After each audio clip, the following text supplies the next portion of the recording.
السلام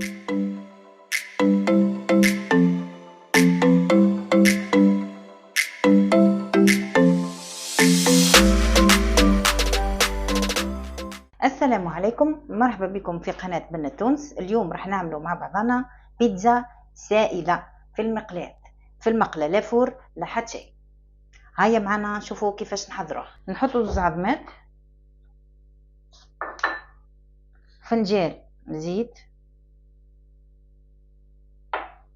فنجان حليب،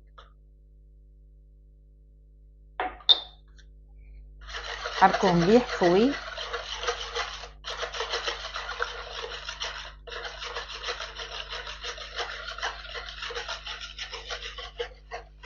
شوية ملح،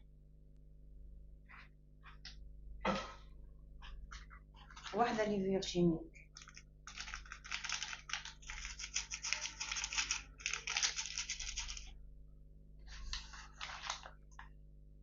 نحطو مغرف فرينة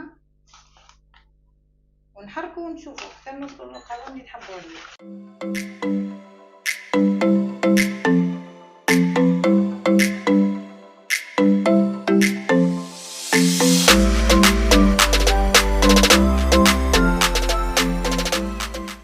وهذا هو القوام.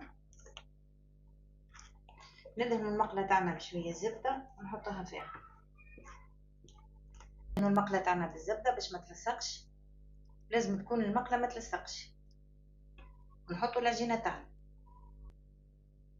لازم تجي تبقى فان.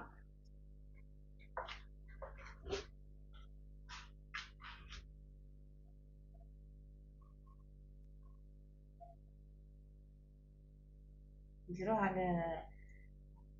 على قاع المقلة.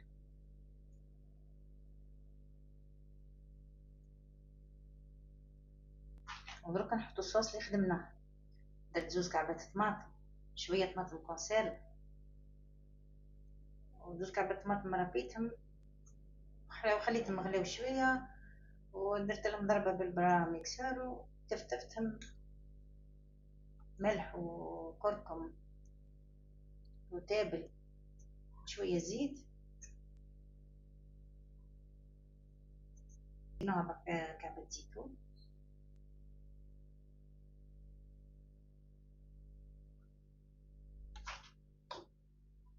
وشويه زيتون هذا المقصوص،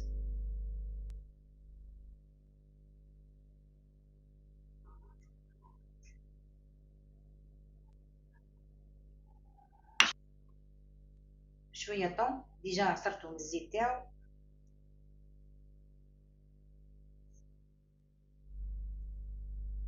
وشويه فرماج.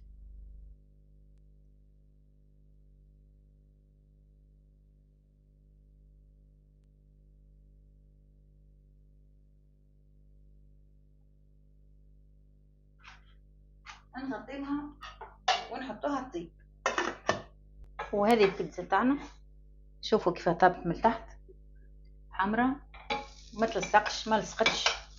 نحطوها في صحنه.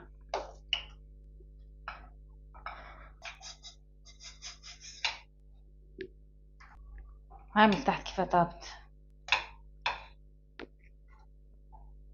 حمراء.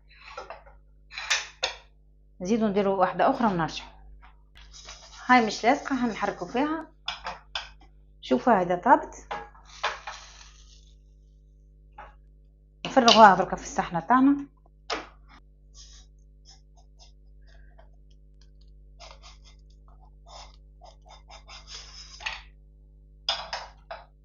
هسه نشوفوها.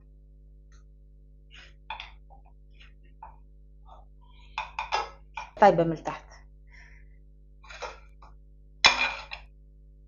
شتا حمراء. هذه البيتزا تاعنا حضرت بدون عجن، بدون فرن، بشويه فرينه، بزوز كعبات طماطم. انتي عامله فطور لعائلتك. اذا عندك صدر دجاج بايت، شويه سكالوب، وانتي عامله فطور. هذه الوصفه اذا عجبتكم اشتركوا معايا. سلام.